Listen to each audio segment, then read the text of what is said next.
Fala galera, tudo bem? Tudo tranquilidade? Como que estão? Bom, estamos nós aqui novamente para mais uma aulinha, ok? Agora dando seguimento na apostila número 2, tá certo? Aula 12, né? Ainda estudando a nova ordem mundial. Nós vamos trabalhar nessa aula com duas frentes, né? Trabalhando tensões regionais dentro da nova ordem mundial. Então nós vamos começar com Europa e depois nós vamos para a América Latina. Da Europa, de certa forma, a gente vai meio que dar uma continuidade naquele assunto que a gente já começou na semana passada, falando sobre nacionalismo, conflito étnico, separatismo, aquela coisa toda, certo? E depois, quando a gente trabalhar com a América Latina, nós vamos dar um enfoque, né, para a questão envolvendo narcotráfico, guerrilhas, ok? Então, é isso aí. Vamos lá. Então, começando, retomando, né, com o nacionalismo.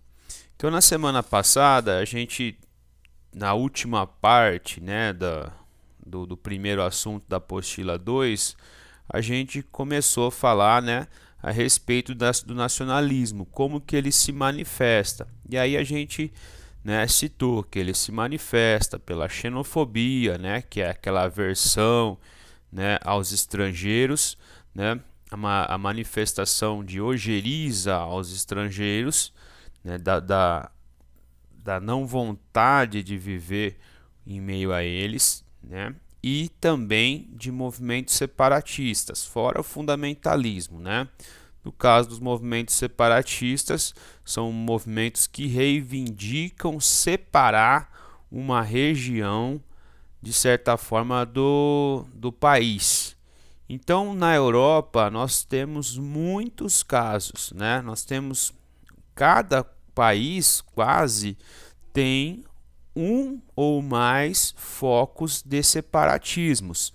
Então, eu me lembro que eu abordei na questão catalã que nós temos essa questão em meio à Espanha, né? Uma reivindicação catalã, né?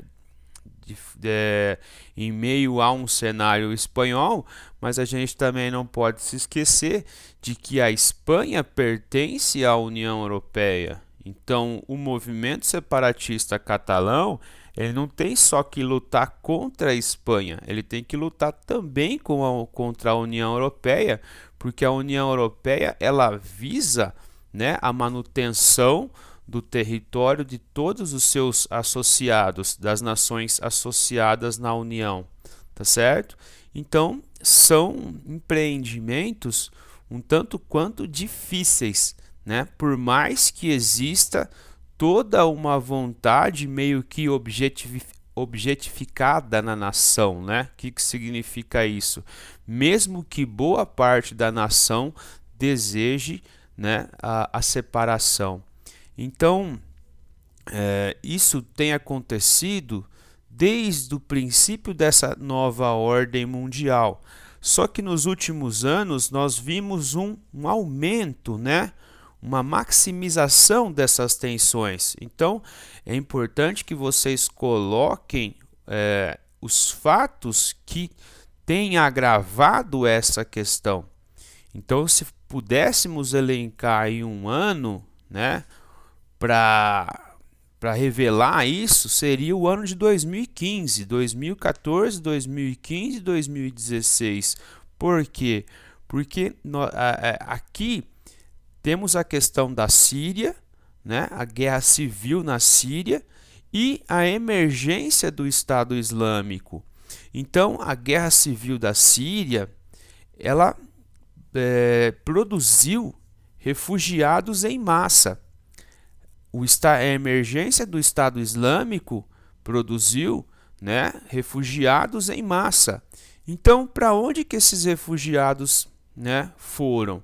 Eles buscaram a Europa, né, buscaram um lugar com boas condições de vida. Então a pressão, né, ela seguiu o rumo que toca o Oriente Próximo, né, envolvendo a Turquia, envolvendo a Grécia. Então o caminho foi, né, o Oriente Próximo, a Turquia, a Grécia, que seria a porta da entrada da Europa, e depois, né, o eixo ali que leva até a Alemanha, que leva até os países escandinavos. Então teve todo um debate em torno de receber ou não esses imigrantes. E aí a União Europeia resolveu pelo recebimento, pela distribuição dos imigrantes. Nós não podemos nos esquecer, né, dos acordos internacionais, né, como o de Dublin, se não me falha a memória, em que os países, né, se prontificaram, assinaram um documento contendo que o fato de, em um momento como esse de guerra civil, de perseguição, né, refugiados políticos deveriam ser recebidos nos países. Então, os países se prontificaram em documento a receber esses imigrantes.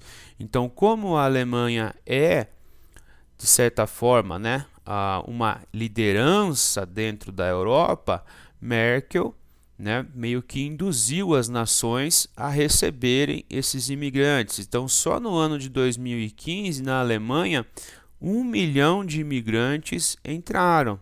E aí a gente não pode esquecer também que na África existe conflito civil, conflito étnico, conflito religioso e também expulsa pessoas.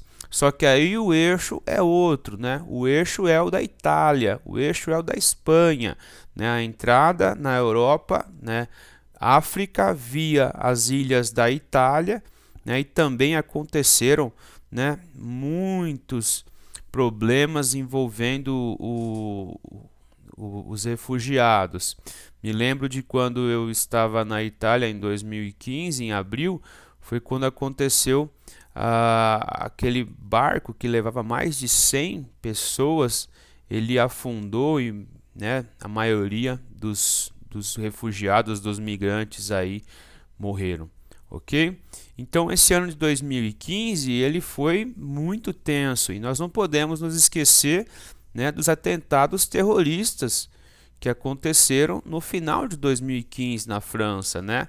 Então isso mexeu muito com o ego francês, com o ego europeu. Então essas tensões, essa xenofobia, ela ganhou um outro patamar. Ok? Então, o ano de 2015 ele é chave para entender o aumento desse nacionalismo. Veja aí, né? Agora nós vamos partir mais para a questão do separatismo. Então, para entender o separatismo, a gente tem que ter algumas palavrinhas-chave como, né, uma referência. Então, a primeira delas é etnia. Então, a etnia, a língua e a religião, elas estão dentro do que a gente chama de cultura de um povo, né? Então, se você buscar o conceito de etnia, né? Etnia é um grupo social que compartilha de origem, história e cultura em comum, né? Então, aí vai estar a língua, aí vai estar a religião. Então, a etnia é o elemento chave para nós entendermos certos nacionalismos e certas vontades separatistas, né? E como eu disse, cada país europeu tem em maior ou menor proporção, em maior ou menor vontade, né, movimentos que visam a separação. Então percebam que esse mapinha ele é interessante porque ele mostra para a gente a proporção, né, das pessoas que são a favor da separação. Então isso esse mapa foi lançado então a partir de, né, consultas populares. Então percebam que em alguns casos, como a Galícia, A vontade separatista é muito pequena. Vamos localizar a Galícia aqui, ó. Então, olha onde está a setinha, tá entendendo? Galícia é uma região noroeste da Espanha. Então, a vontade é pequena, ó, 0,9%. Mas quando a gente vai, por exemplo, nessa região do Vêneto, Itália, e essa região da República da Sérvia dentro da Bósnia, são movimentos, né, totalmente pró-separação. No caso da Bósnia, é um caso muito complicado. A Bósnia ela é dividida em duas, é uma federação, uma confederação de duas repúblicas, né? Seria uma república bósnio-muçulmana croata e outra república da Sérvia dentro da Bósnia. Então esse movimento aqui, né, que vocês estão vendo com as flechinhas, nessa parte norte, nessa parte mais sudeste da Bósnia, né, são territórios dominados por sérvio-bósnios. Então esses sérvio-bósnios, né, desde o final, né, do início dos anos 90, quando vai haver a guerra da Iugoslávia, eles desejam a união com a Sérvia, que está aqui do lado, ó, tá certo? Então são casos especiais. Vamos abordar aqui alguns casos para que vocês possam depois conferir na apostila. No caso da Catalunha, no caso do País Basco, nós já falamos um pouquinho, né? Temos falado muito a respeito deles, né, principalmente na Catalunha, que é um movimento muito forte também, certo? Então veja, a Catalunha, né, segundo o mapinha aqui, de 40 a 49% da população deseja a separação, tá certo? E por que a Catalunha e tanto o País Basco como a Catalunha são movimentos fortes? Porque a Constituição Espanhola de 78, a Constituição que redemocratizou a Espanha, permitiu para a Catalunha e para o País Basco que eles, né, que os dois territórios, eles pudessem, né, estabelecer as suas respectivas línguas como línguas oficiais. Então, isso foi um problema, hein? Porque tanto a língua catalã quanto a língua basca, elas têm diferenças substanciais em relação ao espanhol. Isso cria um fosso entre a Espanha, principalmente Castela, e entre a Catalunha, né? Então, às vezes, uma imposição de uma língua nacional, ela pode parecer, né, autoritária, mas com o tempo ela vai minimizar tensões e problemas. Então, ao ser democrática, a Espanha contribuiu para a sua própria, né, entre aspas, fragmentação, como acontece hoje. Outros casos bacanas de chamar a atenção. O caso aqui da Grã-Bretanha, né? A Escócia, o movimento separatista escocês já não é de hoje que ele existe, né? Não podemos nos esquecer que tanto a Inglaterra como o Reino Unido são, com qualquer país europeu, né, são construções históricas, tá certo? A Grã-Bretanha é formada por 4 nações: Inglaterra, Escócia, Irlanda do Norte e Gales. Essa bandeirinha aqui é da Irlanda, certo? Visando uma Irlanda unida. Então, o movimento escocês ele é bastante forte, né? Historicamente muito forte. Existe muita rivalidade histórica, né, entre todas essas nações e a Inglaterra, ok? Só que em 2014, perdão, teve um plebiscito e 51% da Escócia decidiu pela manutenção com o Reino Unido. Só que aconteceu o Brexit, que é outra coisa que nós não podemos nos esquecer, né? O Brexit. Então, a população escocesa votou em massa contra o Brexit, certo? Pela manutenção com a União Europeia. Por que votaram em massa? Eles estão sendo pragmáticos. Né, os escoceses têm uma noção, né, de que sair da União Europeia representará um custo econômico muito grande para eles, né? E outra, as oportunidades para as pessoas, eles sabem que isso vai diminuir. Então, nós temos aí um perigo para os próximos anos de novamente né, um movimento de emancipação despontar na Escócia. No caso da Irlanda do Norte, né, nós temos pouco tempo aqui para tratar essa questão, mas é interessante citar algumas coisas. A Irlanda do Norte, a Irlanda sempre foi uma ilha arredia à dominação britânica. Só que desde o século XVI, Londres tem colocado colonos, né, anglicanos e colonos presbiterianos nessa regiãozinha aqui onde está a setinha. Então, isso já foi feito, né, tantas vezes na história. A gente cita, por exemplo, o que a Rússia, né, no período soviético fez ao inserir, né, criar minorias em todos os países quase da República Soviética. Então, repetindo, Londres colocou colonos nessa região da Irlanda. Então, dentro dessa regiãozinha pequena da Irlanda, da ilha irlandesa, né, criou-se, né, em torno de 30 a 40% de pessoas com identidade muito forte com a Inglaterra, com a União, os chamados unionistas. Então, com o tempo, essa população cresceu e hoje ela está em torno de 30 a 40%.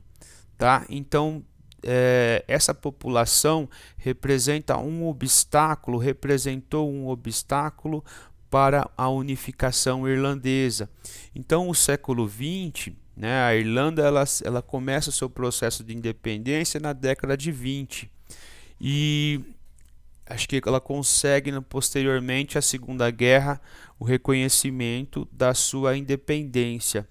E depois disso, dentro da Irlanda do Norte, começa um movimento, né, de católicos irlandeses visando a unificação da ilha, né, toda. E aí vai haver a resistência dessa população mais com identidade britânica, de religião presbiteriana ou, né, anglicana, com a Inglaterra. Então, conflitos, tensões, terrorismo vai acontecer, vai despontar um movimento separatista norte-irlandês católico chamado IRA, né? Então, terrorismo aconteceu, né? A reação dura e brutal dos britânicos. Então, tudo isso tem que ser colocado, né? E tudo isso estava meio que resolvido até 1998, quando, né, houve um chamado Acordo da Sexta-feira Santa, em que houve a pacificação. E com o Brexit, né, nós temos o reavivamento dessa questão e desse problema. Por quê? Porque existe produção em cadeia dentro da ilha irlandesa. E com o Brexit, o problema o problema que o pessoal sugeria era que teria que se recriar uma nova alfândega entre a Irlanda e a Irlanda do Norte, né? Isso atravancaria o processo econômico, a articulação econômica, as trocas econômicas, né? Isso tudo geraria um grande problema, né? Mas está acontecendo uma negociação, o Brexit ocorreu e decidiu-se pela manutenção temporária, né, da abertura de fronteiras, e quando esse acordo estiver definitivamente selado, espera-se que essa manutenção dessa abertura da fronteira entre as Irlandas permaneça para que não aconteça mais problemas. Ok? Então são temas complexos, né? E é aquilo que eu sempre cito a vocês, dentro dessa nova ordem mundial marcada pela globalização, o elemento nacional, né, os movimentos nacionalistas, eles são uma afirmação, né, da tradição, da cultura, mesmo que obviamente seja artificial, mas é uma reação. Isso é interessante dentro desse estudo, tá certo? Então, o que nós vemos é que boa parte das pessoas que aderem a esse nacionalismo, né, elas estão preocupadas com a defesa dos seus interesses, né, o trabalho, o acesso aos serviços sociais. Então, né, existe aí o medo da concorrência, aquela coisa toda da perda da identidade cultural.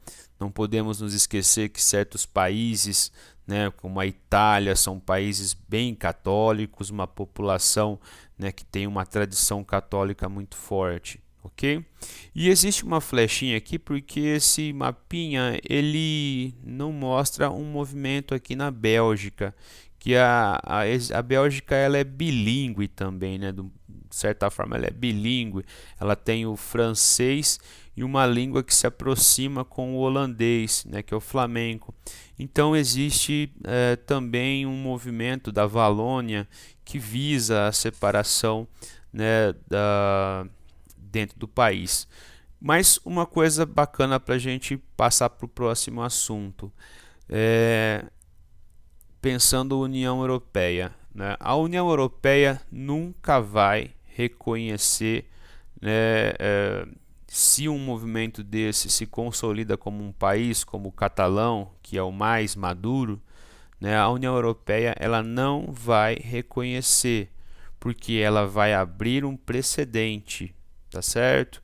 E se ela reconhece um, ela vai ter que reconhecer todos, tá certo? Essa é a dinâmica do precedente, tá certo? Então, esses são conflitos que vão estar aí em voga nos próximos anos.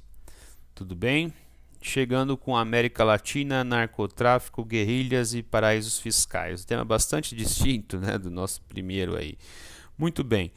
A respeito do narcotráfico. O narcotráfico, né, por mais que o epicentro dele esteja na América Latina, né, ele é uma praga global, né? Também o narcotráfico é muito forte na Ásia, na Europa, no Japão, na China, na África. Então não dá para dizer que o narcotráfico só acontece aqui na América, tá? E os grupos, né, os grupos em geral ligados ao narcotráfico, em cada lugar eles ganham um nome, um termo diferente, né? Então aqui, por exemplo, no México, na Colômbia, são chamados de cartéis. Em outros lugares são chamados de tríades, como no leste europeu, ou máfias, como a italiana, né? Como a máfia japonesa também. Então são organizações criminosas. O que eles têm em comum é que elas são organizações criminosas que movimentam muita grana, né, durante o ano, né? Estima-se em mais de 500 bilhões de dólares por ano. E algumas organizações elas são tão fortes que elas vão representar estados paralelos dentro dos países. Então aqui podemos citar o caso colombiano, o caso mexicano na Itália, tá certo? Então eles representam verdadeiros poderes dentro de certos territórios. Então, dentro da geografia, a ideia do território ela envolve relações de poder. Então, essas organizações criminosas elas estabelecem pactos paralelos àquele do contrato social oficial dentro da nação, certo?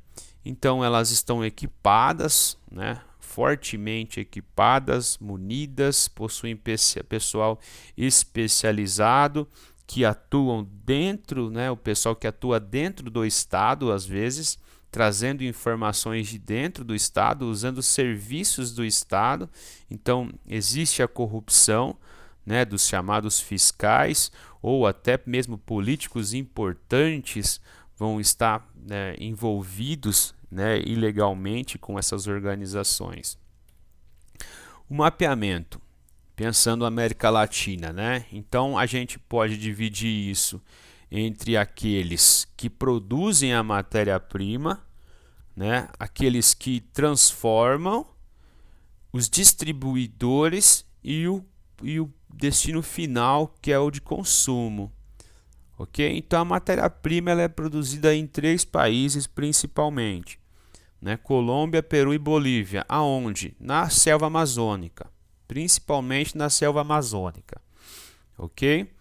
O país central, a Colômbia, foi e ainda é. A Colômbia é o país que mais produz a matéria-prima e que mais transforma.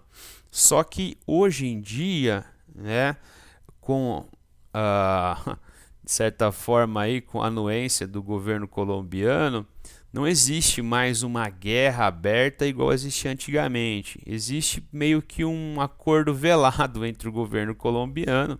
O governo colombiano é óbvio que busca apreender a droga, combater a produção de droga, mas né, cada ano que passa aumenta a produção. Então como que acaba, né? E lógico com a ajuda dos Estados Unidos.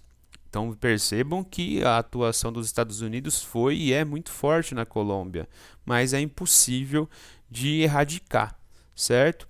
E aí entram como atores importantes também ultimamente o México e os países da América Central, principalmente na distribuição. O México também tem produzido ultimamente, né? Não só cocaína, mas produzido haxixe, produzido heroína, ok?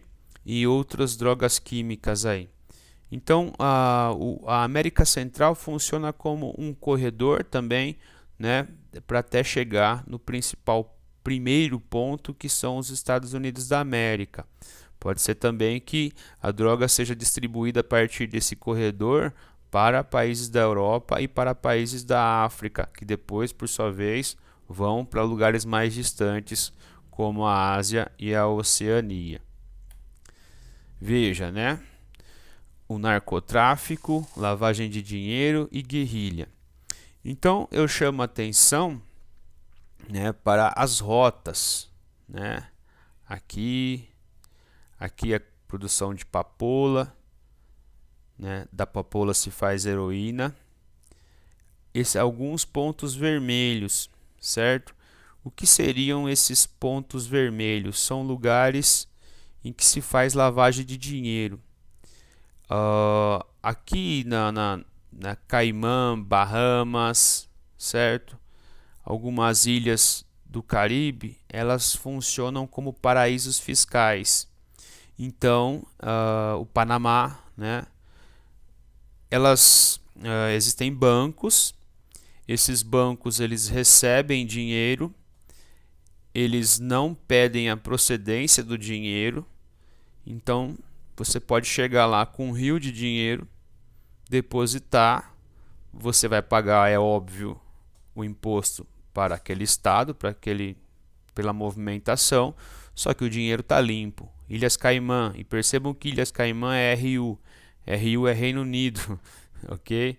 Então também se lava dinheiro no Reino Unido, tá certo?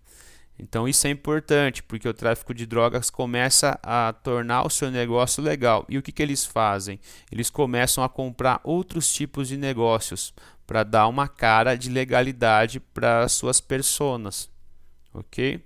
Então eis aqui o principal corredor, ó, em que vai ter aqui os países andinos e aqui o corredor, né, chegando no México e depois nos Estados Unidos. Ok? Os cartéis mexicanos têm chamado muito a atenção nos últimos anos, né? Porque eles têm se tornado os grandes distribuidores da droga, né, para os Estados Unidos. Então há toda uma corrupção envolvendo agentes de Estado, agentes de vários estados, né? E de certa forma pensando na questão dos cartéis, né? Às vezes é uma guerra aberta, às vezes não, né? Às vezes existe uma coexistência pacífica, entre aspas, mas percebam que nos últimos anos, né, um cartel tem quase que dominado o México, que é o cartel de Sinaloa, que é o cartel do El Chapo. El Chapo está preso nos Estados Unidos, é o principal, né, traficante de drogas do mundo na atualidade. Mas destaco aqui, ó, esse cartel aqui, ó, Juárez. Juárez é vizinha de El Paso, é uma cidade gêmea. Aqui entra muita droga, né? Entra debaixo da terra, corredores, túneis.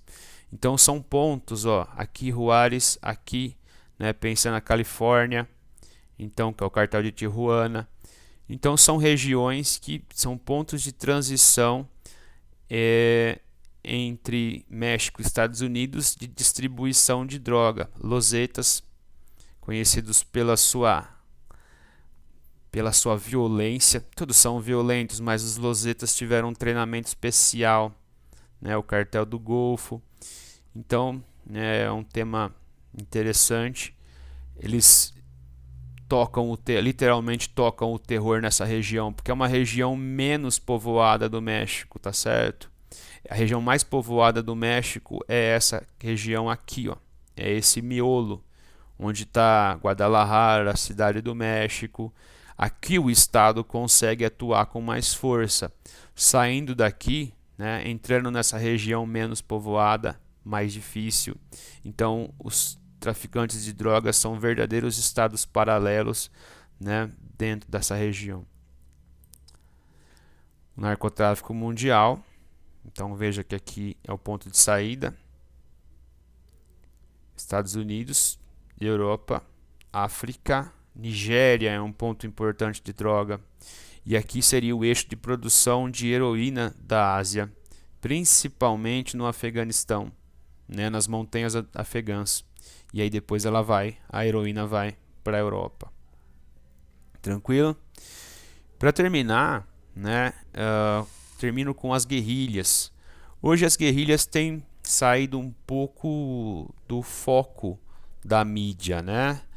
Principalmente depois de 2014, 2015, quando a principal guerrilha colombiana, as Farc, entrou em um acordo com o Estado colombiano, né? Então as Farc abriram mão das armas e tentaram se inserir novamente na sociedade.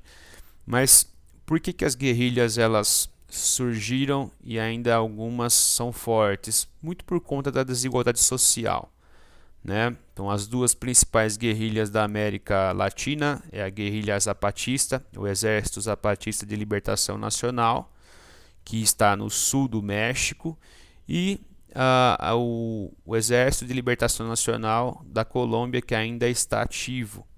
Então, tanto o ELN como as Farc se envolveram com o tráfico de drogas para conseguir dinheiro para manter a guerrilha, tá certo? Então, são heranças da Guerra Fria.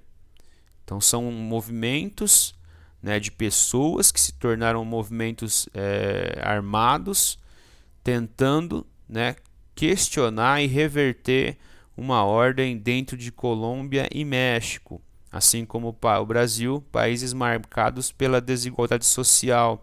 E são regiões, tanto, né, a região, né, do mexicana, em que o EZLN, que é Chiapas, atua, quanto a região da selva colombiana, mas aí na região da floresta amazônica, são regiões em que o Estado é muito omisso, né? O investimento do Estado em políticas públicas é muito pequeno, então existe concentração fundiária no caso colombiano, e no caso mexicano existem, né, muito forte naquela tradição oriunda dos astecas, né? Então é um movimento que reivindica por uma volta a domínios coletivos da terra, ok? Então é um movimento bem forte dentro do México, dessa região mais ao sul do México, ok? Então é mais ou menos isso. Fico por aqui, né? Uma aula que não era tão grande em slides, mas que levou um certo tempo. Agradeço, abraço e até mais.